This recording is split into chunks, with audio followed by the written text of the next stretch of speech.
আসসালামু আলাইকুম ওরহমতুল্লাহ।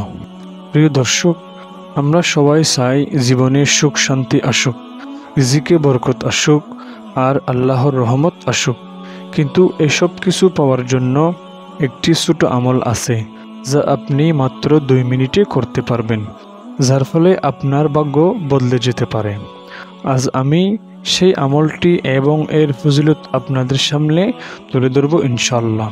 প্রিয় দর্শক, আমরা অনেকেই অভিযোগ করি জীবনে শান্তি নেই, রিজিক কম, মন অশান্ত, দুশ্চিন্তা লেগে আছে। কিন্তু কোরআন ও হাদিসে বারবার বলা হয়েছে, আল্লাহ যাকে চান তার জন্য রিজিক সহজ করে দেন, দুশ্চিন্তা দূর করে দেন।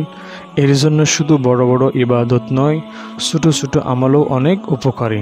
প্রিয় দর্শক, রাসূলুল্লাহ সাল্লাল্লাহু আলাইহি ওয়াসাল্লাম বলেছেন, যে ব্যক্তি প্রতিদিন সকালে লা ইলাহা ইল্লাল্লাহু ওয়াহদাহু লা শারীকা লাহু লাহুল মুলকু ওয়া লাহুল হামদু ওয়া হুয়া আলা কুল্লি শাইইন কদির 100 বার পড়বে, তার জন্য জাহান্নাম থেকে মুক্তির লিখিত হবে, রিজিকের দরজা খুলে যাবে, আর শয়তান তার কাছাকাছি আসতে পারবে না।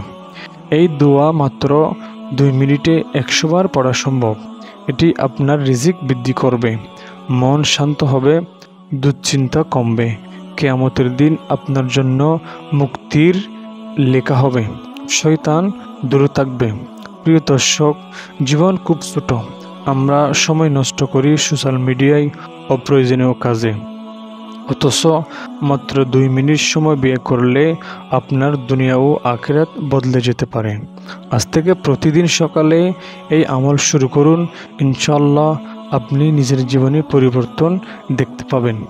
এই ভিডিওটি আপনার বন্ধু ও পরিবারের সাথে শেয়ার করুন, যেন তারাও এই বরকতময় আমল করতে পারে। আল্লাহ আমাদের সবাইকে এই বরকতময় আমলটি করার তৌফিক দান করুক, আমিন।